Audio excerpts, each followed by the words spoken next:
Screen दिसते का सर्वांना? हो हो. हो माताजी दिसते.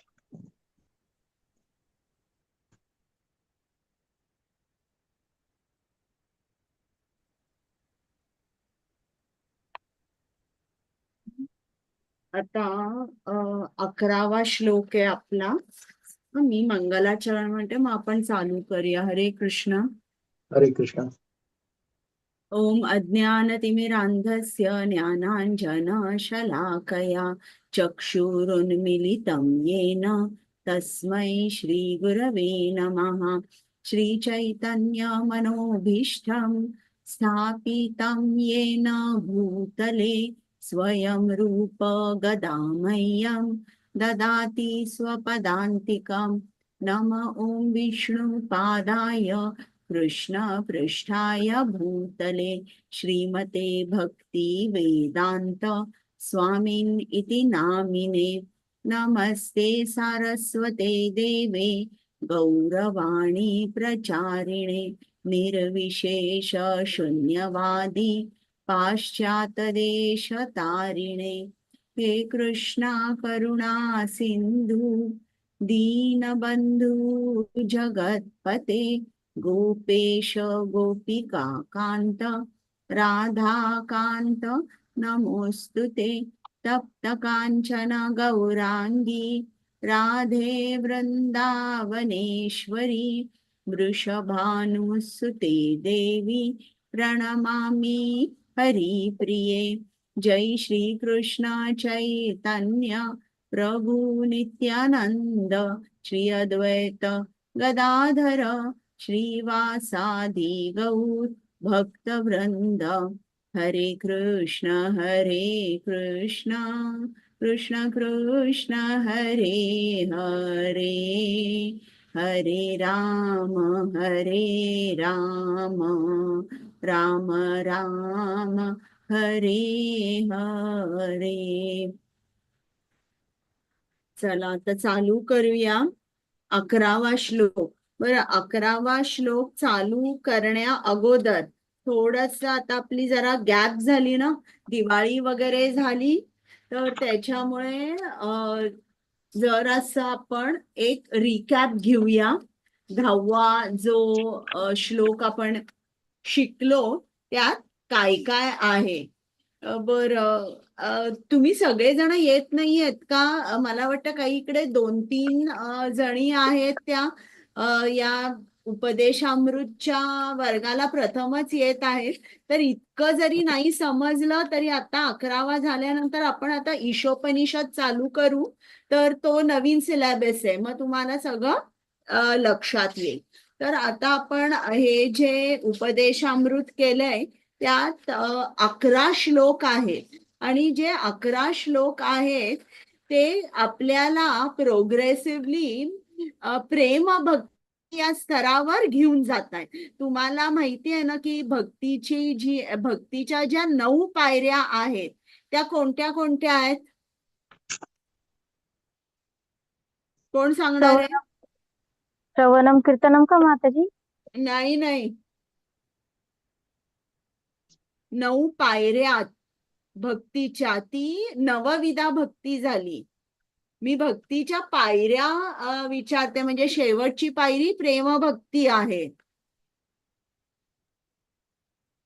कोणाला सांगता येईल? आता हा सोपा प्रश्न आहे, तुम्हाला सर्वांना आला पाहिजे. कोण सांगणार आहे? माताजी हरे कृष्ण. दास्य रस, वात्सल्य रस. बरोबर. नाही नाही, ते रस नाही. श्रद्धा, साधू संग, भजन क्रिया, अनर्थ निवृत्ती या 9 पायऱ्या झाल्या ना, 9 स्टेजेस ऑफ भक्ती.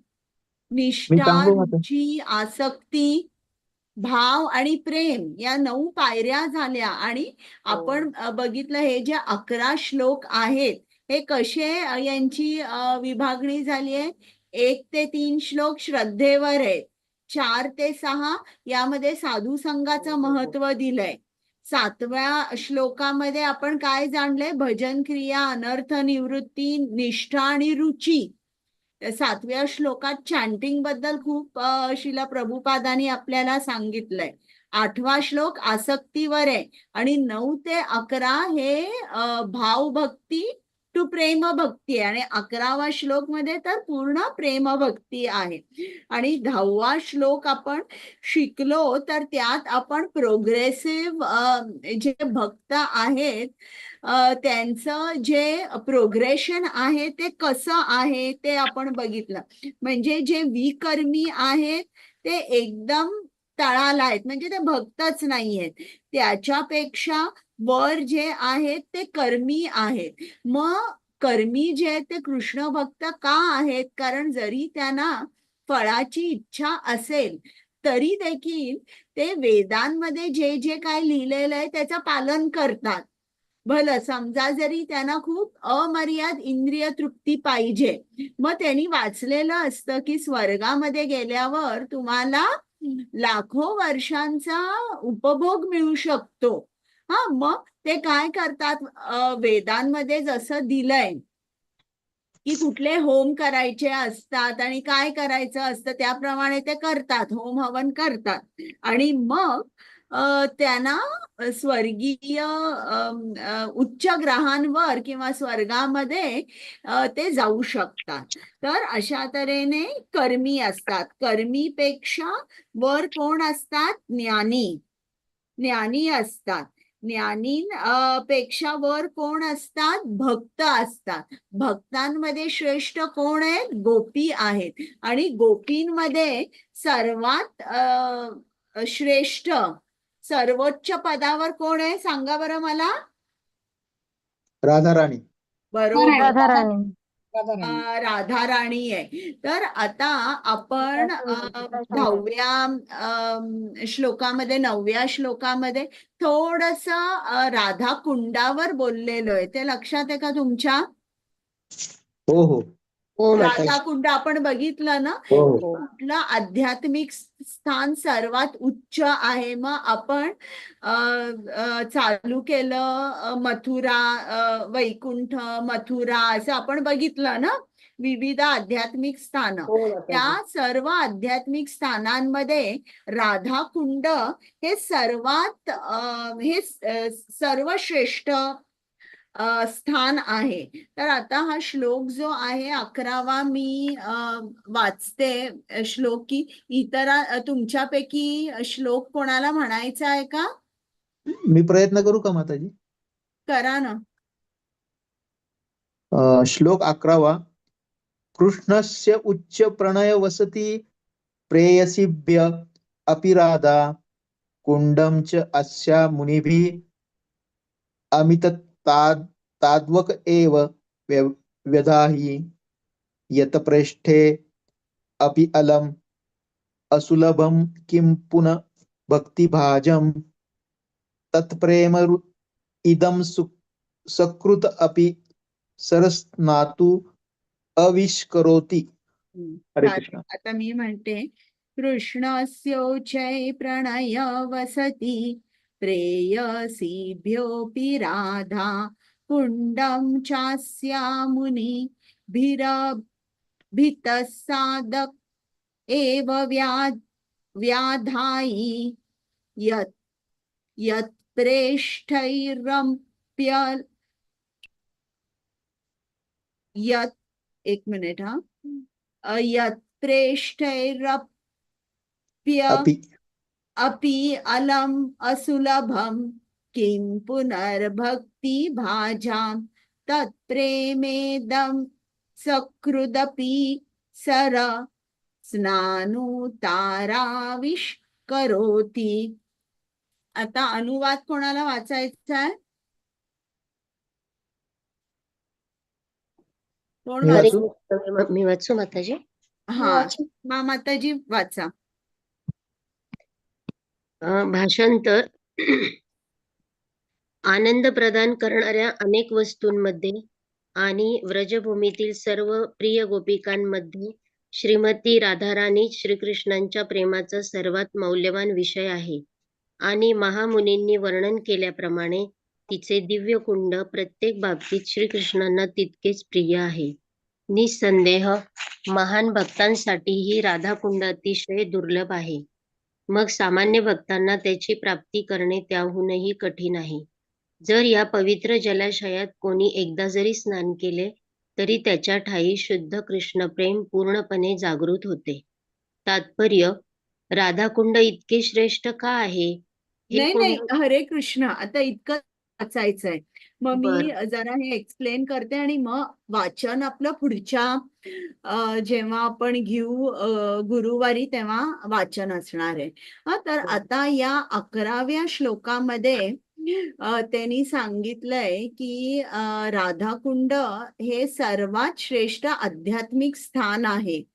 हा, तर तुम्ही इकडे बघा, इकडे स्लाइड मध्ये फार सुंदर चित्र दाखवलंय राधाकुंडाचं. तर आता जेव्हा श्रील प्रभुपाद आपल्या आपले शिष्यांना वृंदावनात राधाकुंडाकडे घेऊन गेले, तेव्हा ते काय म्हणाले की राधाकुंड जो आहे याच्याकडे आपला जो अप्रोच आहे हा खूप आदराने प्रेमाने अशा तऱ्हेने या भावाने आपण राधा कुंडाकडे गेलो पाहिजे.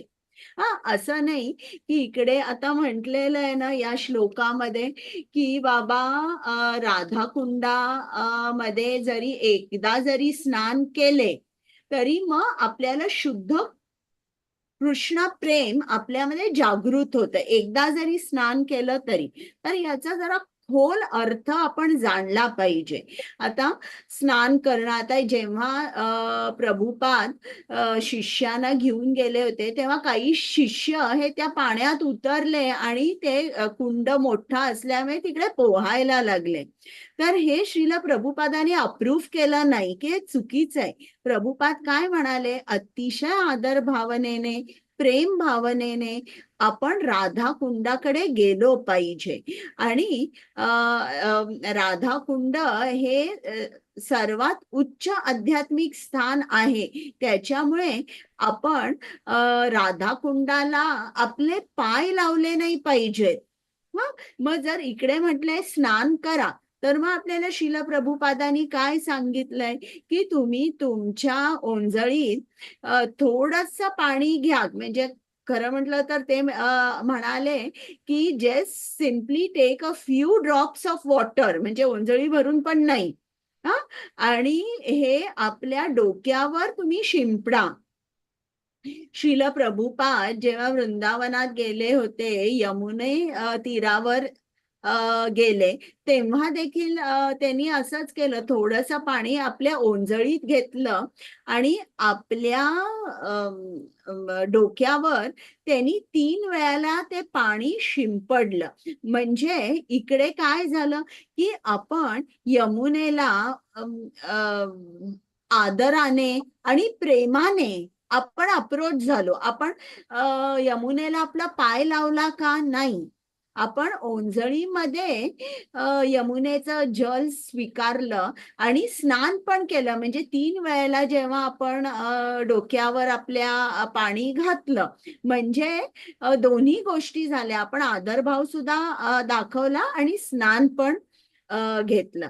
ते सुद्धा जेव्हा आपण तसं पाणी घेतो आणि आपल्या डोक्यावर शिंपडतो, तेव्हा आपल्या मनाचा भाव किंवा अंतर्गत भाव आपल्यामध्ये काय असला पाहिजे की आपल्या मनामध्ये श्री श्री राधाराणी बद्दल अतिशय आदर पाहिजे की तिने कृष्णाची उत्तम सेवा केली आणि सर्व गोपींमध्ये श्रीमती राधाराणी या सर्वश्रेष्ठ आहेत. तिकडे जर तुम्ही गेला राधाकुंड, तर आजूबाजूला पायऱ्या आहेत आणि बऱ्याचदा ते या ज्या पायऱ्या आहेत त्यावर खूप सुंदर सजावट करतात. कधी सुंदर फुलांची, कधी फळांची. तर अशा तऱ्हेने हा जो राधाकुंड आहे हा सजवला जातो. आता राधाकुंड जो आहे तर तो श्रीकृष्णांना राधाकुंड खूप प्रिय आहे. आणि राधाकुंड शिला प्रभुपाद आपल्याला सांगतात की राधाकुंड म्हणजे हा अर्च विग्रह आहे. ज्याप्रमाणे इकडे खाली तुम्हाला श्रीमती राधाराणीचा अर्च विग्रह दिसत आहे, त्याचप्रमाणे हा जो कुंड आहे, राधा कुंड आहे, जे आपल्याला असं सरोवर सारखं दिसतंय, तो जो राधा कुंड आहे तो श्रीमती राधाराणीची ती सुद्धा एक पर्सनॅलिटी आहे.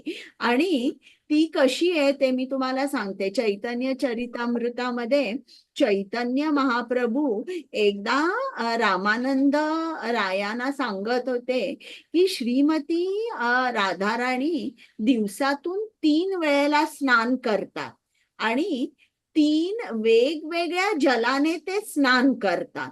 तर पहिल्यांदा सकाळी जेव्हा श्रीमती राधाराणी स्नान करतात, तर ते जे जल आहे त्याला करुणामृत असं म्हटलेलं आहे, म्हणजे नेक्टर ऑफ मर्सी. आता जेव्हा त्या दुपारी स्नान करतात तेव्हा ते जे जल आहे त्याला तारुण्य अमृत असं म्हणतात आणि संध्याकाळी जे स्नान करतायत त्याला लावण्य अमृत असं म्हटलंय. तर मग समजा जर आता कृष्णाना आपण काय म्हणतो की ते कारुण्य सिंधू आहे, त्यांचे जर सगळी करुणा आपण एकत्रित केली आणि त्या करुणेला जर आपण एक आकार दिला, एक रूप दिलं, तर त्या रूपाचं नाव आहे राधाराणी. समजलं तुम्हाला? तर श्रीमती राधाराणी ज्या आहेत त्या एका आईसारखा त्यांचा भाव आहे. आणि आई कशी असते आपल्या मुलांकडे? खूप प्रेमळ असते.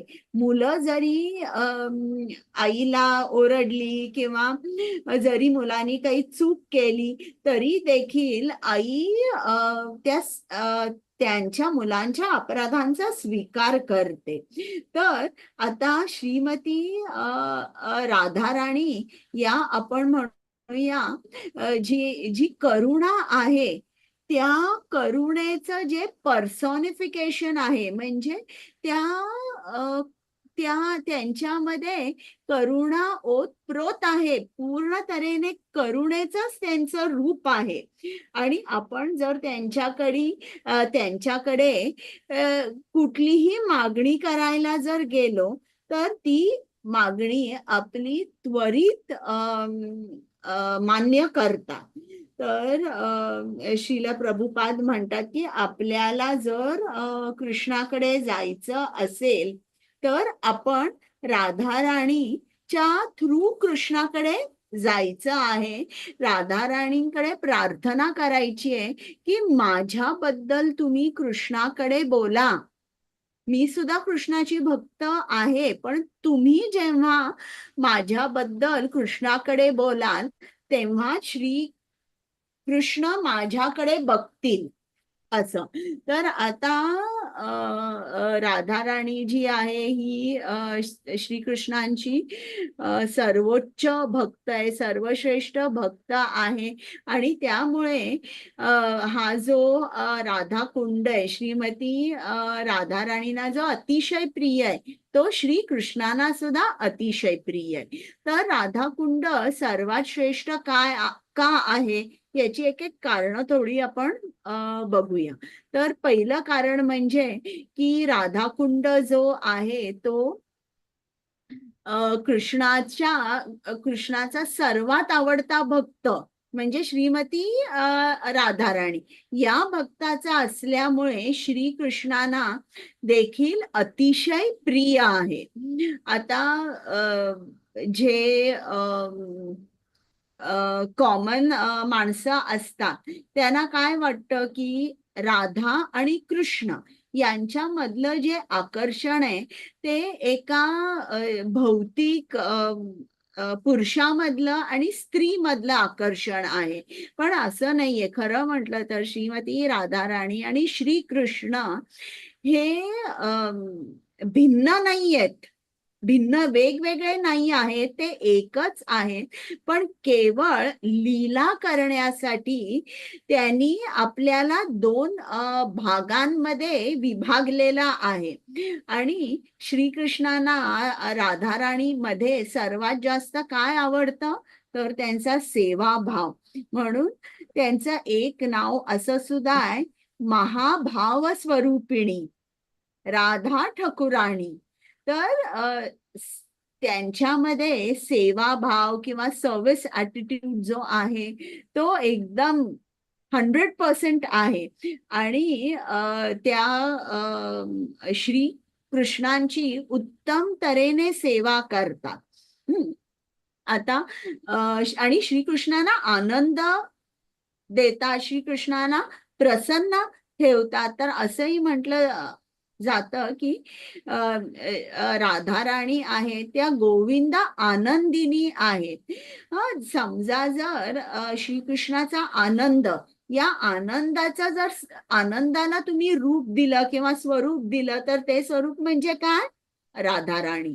आणि राधाराणी श्रीकृष्ण जे सर्वांना त्यांच्याजवळ आकर्षित करतात. कृष्णाचा अर्थ काय, आकर्षण.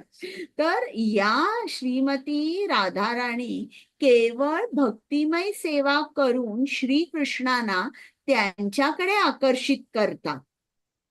आणि सर्व जीवांना देखील ते आकर्षित करतात. त्यांच्या वात्सल्य भावाने ते आकर्षित करतात आणि सर्व जीवांकडे त्यांचा वात्सल्य भाव आहे. तर हे आता पहिलं कारण झालं की श्रीकृष्णांना राधाराणी अतिशय आवडते आणि म्हणून त्यांना हा राधाकुंड अतिशय प्रिय आहे. मग राधाकुंडापर्यंत पोचण्यासाठी आपल्याला काय करायचंय, आपल्याला वैदी साधना भक्ती करायची आहे. वैदी साधना भक्ती म्हणजे काय, तुम्ही सर्व नियमांचं पालन करा, तुमच्या गुरुनी काय सांगितलंय त्याप्रमाणे तुम्ही जप करा आणि फक्त प्रसादच ग्रहण करा. जे जे काय आपल्याला सांगितलंय श्रील प्रभुपादांनी त्याप्रमाणे आपल्याला साधना भक्ती करायची आहे. आणि अशी जेव्हा वैदी साधना भक्ती आपण करतो तेव्हा हळूहळू काय होतं, आपण रागानुगा साधना भक्ती पर्यंत पोचतो. रागानुगा साधना भक्ती म्हणजे काय, तुमच्यामध्ये जे कृष्ण प्रेम तुमच्या हृदयामध्ये आता सुप्त आहे ते जागृत होतं आणि मग नैसर्गिकरित्या तुम्हाला कृष्णाकडे आकर्षण वाटू लागतं.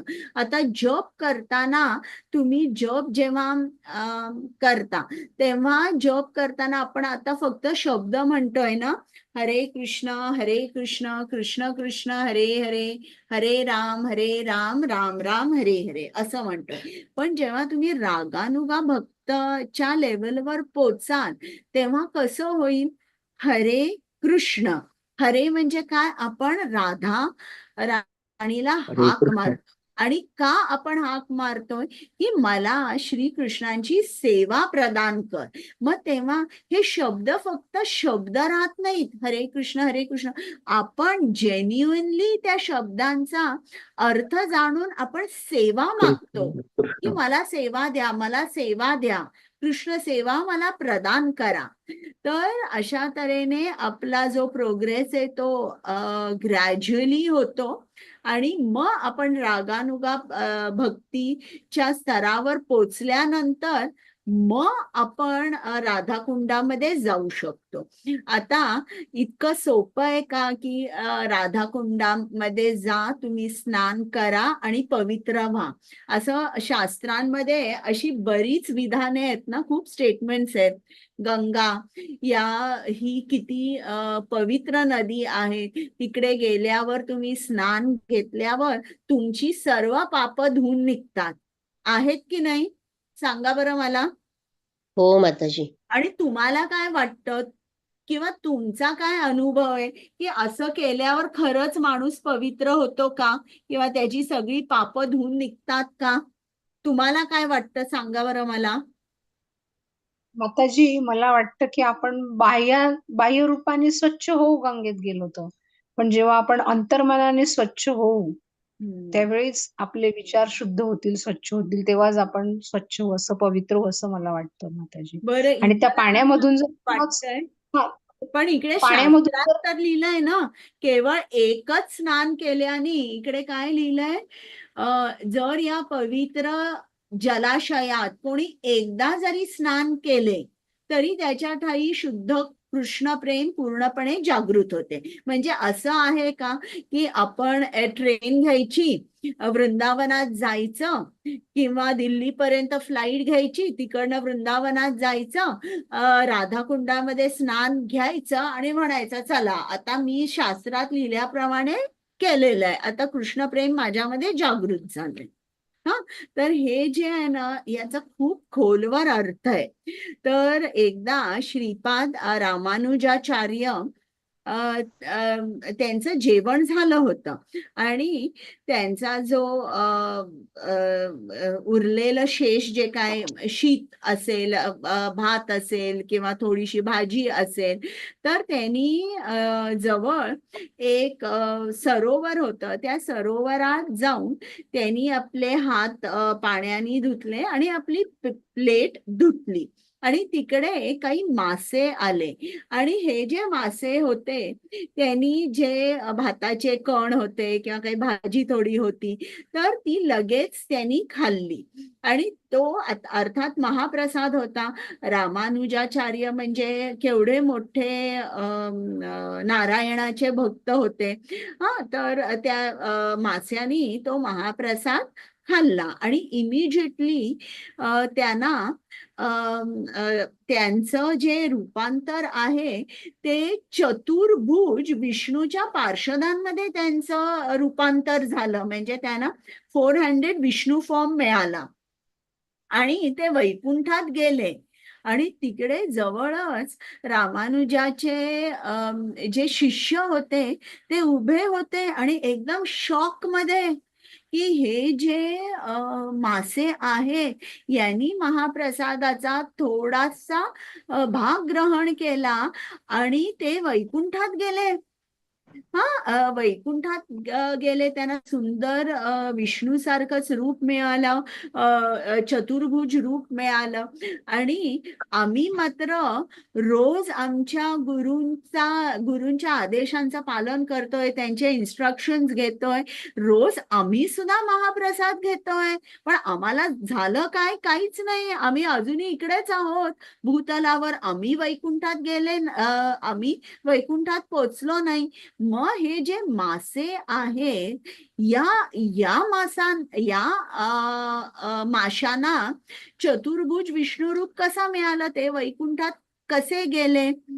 तर कधीतरी नारायणाला किंवा श्रीकृष्णाला वाटतं की हे जे शास्त्रामध्ये लिहिलेलं आहे की प्रसाद सुद्धा ग्रहण करणे, याच्यावर सुद्धा, प्रसादाबद्दल सुद्धा शास्त्रामध्ये खूप लिहिलेलं आहे की प्रसाद नेहमी ग्रहण करावा, तो सुद्धा ग्रहण करताना कसा करावा हे पण. आता मी कुठे ना एकदा गोस्वामींबद्दल कुठल्या तरी वाचत होते, मला आठवत नाहीये ना, पण हे जे गोस्वामी होते, कृष्ण प्रसाद दिला की हे त्या प्रसादाला दंडवत प्रणाम करायचे आणि मगच प्रसाद ग्रहण करायचे. आपण करतो का असा? इतका आदर दाखवतो का प्रसादाला आपण? तर असे हे होते आणि त्यांच्यावर त्वरित त्या प्रसादाचे परिणाम दिसत असे. तर हे जे हा जो कधीतरी नारायणाला असं वाटतं की आता जे माझे शुद्ध भक्त आहेत, जसे रामानुजाचार्य, त्यांनी जे अन्न खाल्लं तो महाप्रसाद होतो. तर या महाप्रसादाची पोटेन्सी किंवा या महाप्रसाद यात किती शक्ती आहे हे मला आता इतरांना दाखवायचंय. आणि म्हणून श्री कृष्णाने किंवा नारायणाने ही लीला प्रकट केली की माशांवर सुद्धा त्याचा परिणाम झाला. तर अशा तऱ्हेने आपल्याला दिसतं की हा जो परिणाम आहे हा त्वरित होतो. म्हणजे राधाकुंडामध्ये एकदा सुद्धा स्नान केल्याने आपण पवित्र होऊ शकतो आणि आपल्यामध्ये कृष्ण प्रेम जागृत होऊ शकतं. परंतु राधाकुंड इथपर्यंत पोहोचण्यासाठी आपल्याला पायऱ्या अगदी शेवटच्या पायरी पासून हळूहळू एक एक पायरी आपल्याला वर चढावी लागते. असेंडिंग ऑर्डर, हळूहळू, वन स्टेप ऍट अ. तर जर तुम्हाला राधाकुंडमध्ये जायचं असेल तर तुमची जी चेतना आहे, तुमचा जो कॉन्शियसनेस आहे, त्याच्यामध्ये पहिल्यांदा बदल झाला पाहिजे. मग जर तुम्हाला बदल घडवायचा असेल तर काय करायला पाहिजे? पहिल्यांदा आपण दीक्षा घेतली पाहिजे, गुरु केले पाहिजेत. कुठले गुरु? जे परंपरेत आहेत, जे प्रमाणित आध्यात्मिक गुरु आहेत, अशा गुरूंचा आपण आश्रय केला पाहिजे, घेतला पाहिजे. त्यांनी सांगितले त्याप्रमाणे आपण साधना केली पाहिजे आणि अशा तऱ्हेने साधना करून मग जेव्हा आपण उन्नत होऊ तेव्हा गुरु आपल्याला सांगतील की आता तुम्ही राधाकुंडाचा आश्रय घेऊ शकता. बघा, आता समजा जर आपण आता चॅन्टिंग करतो. आता 2 तास चॅन्टिंग झाल्यावर कोणाला वाटतं का की मी आणि 2 तास मला करायचंय? सांगा बरं, सांगा. नाही वाटत. हो, नाही वाटत. नाही. इतर पण बोला.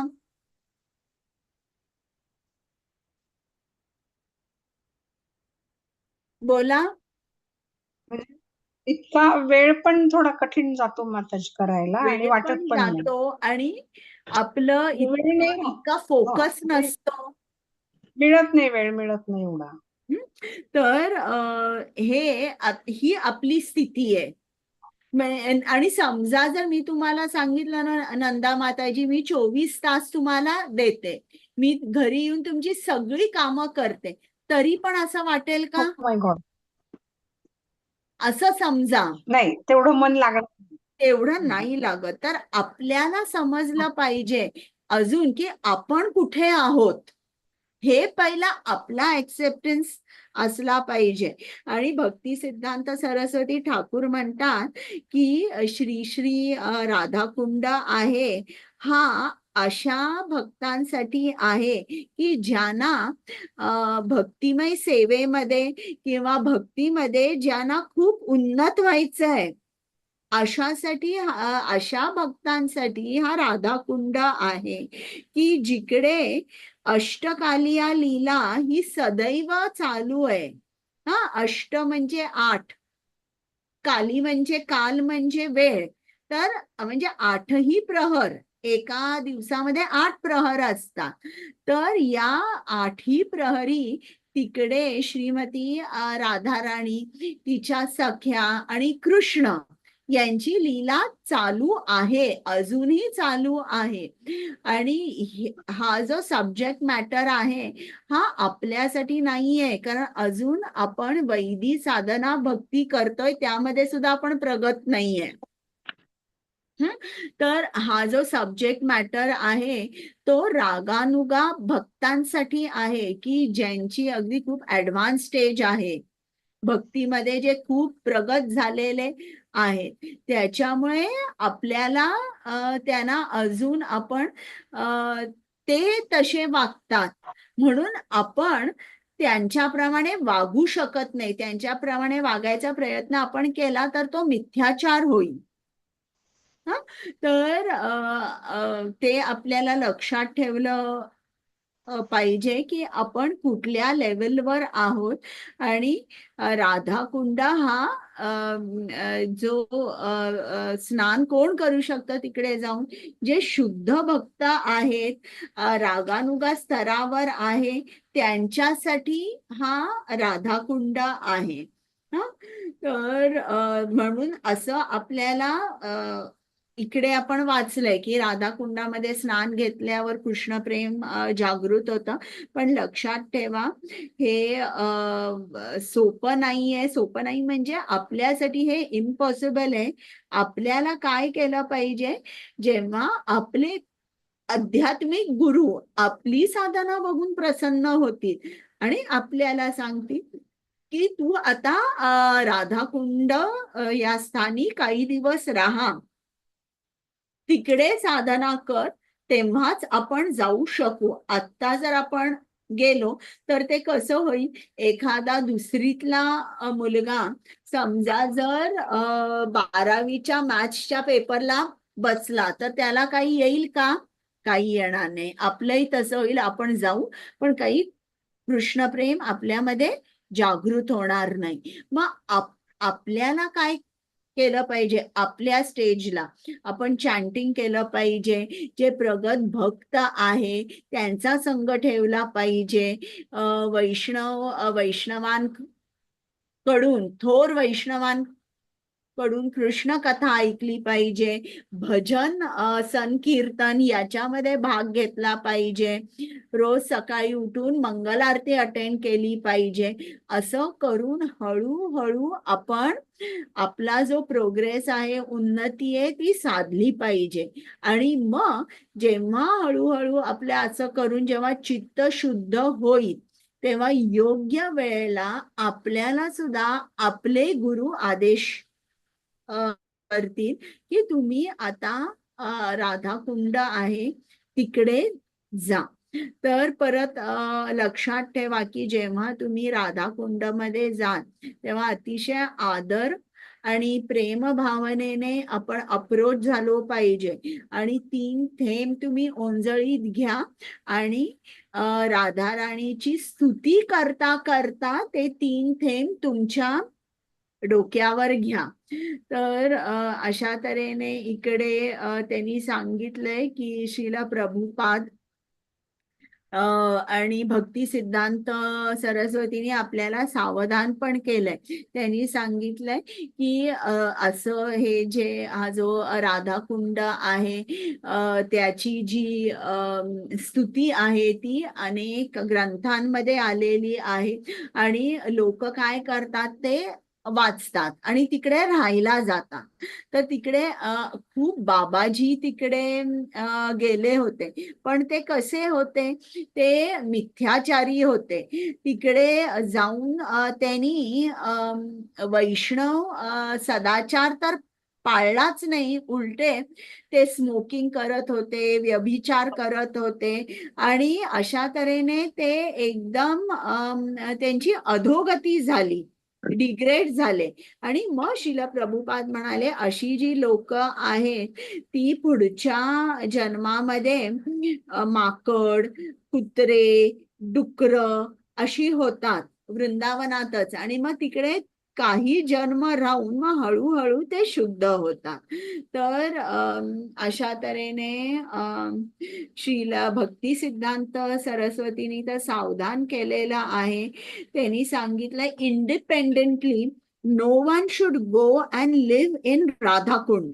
म्हणजे स्वतःच आपण हे केला, विचार केला आणि राधाकुंडाकडे गेलो तर हे इंडिपेंडेंटली आपण कोणीही जाऊ नये. आणि हे जे बाबाजी आहेत हे राधाकुंडात गेले आणि काय काय त्यांनी स्मोकिंग आणि व्यभिचार वगैरे असा केला. तर भक्ती सिद्धांत सरस्वती म्हणाले की हे राधाकुंड या लोकांसाठी नरक कुंड ठरला.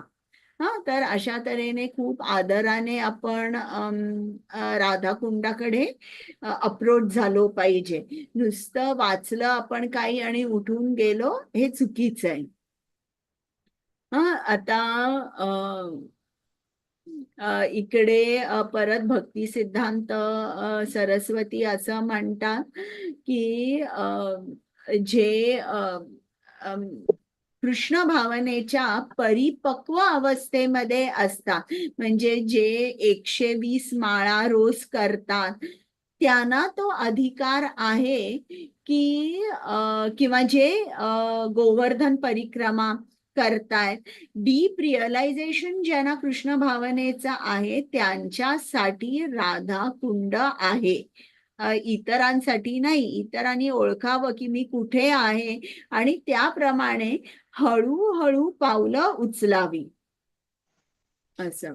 तर अशा तऱ्हेने हा जो हे आहे राधाकुंड, याच्यावर त्यांनी खूप छान तऱ्हेने सांगितलंय.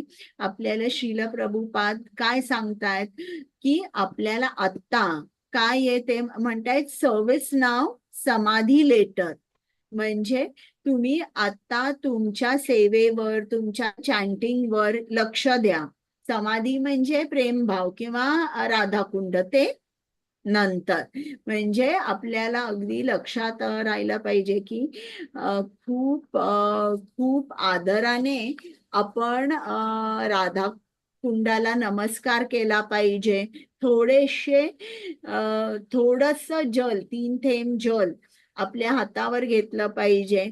आणि राधाकुंड जेव्हा आपण श्रीमती राधा राणीची स्तुती करत आपण ते जल आपल्या डोक्यावर शिंपडलं पाहिजे आणि प्रार्थना केली पाहिजे. काय प्रार्थना केली पाहिजे की माझ्यामध्ये काहीच भक्ती नाहीये, भक्तीचा अंश सुद्धा नाहीये किंवा भक्तीचा एक थेंब सुद्धा नाहीये, आणि तुम्ही जे कृष्ण प्रेम आहात, तर तुम्ही कृष्ण प्रेमाचा एक थेंब मला देऊ शकाल का? अशा तुमच्या अशा भावाने श्रीमती राधा राणींना प्रार्थना केली पाहिजे. तर आता आपण लक्षात ठेवलं पाहिजे, सर्व्हिस नाव समाधी लेटर. तर असा हा आपला श्लोक आहे. आता किती वाजले? 4 वाजले का? मग मी आता इकडे थांबू. आपण पुढच्या खेपेला हा श्लोक जो आहे हा वाचूया. मग परत काही असेल तर मग आपण तुमच्या काही डिफिकल्टी वगैरे आता असेल तर तुम्ही विचारू शकता. हरे कृष्ण माताजी.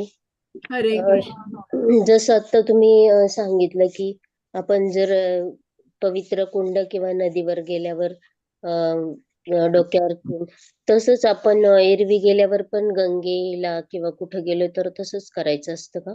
मला तरी असं वाटतं की तसंच करायचं असतं. कारण तुम्ही जो आता मला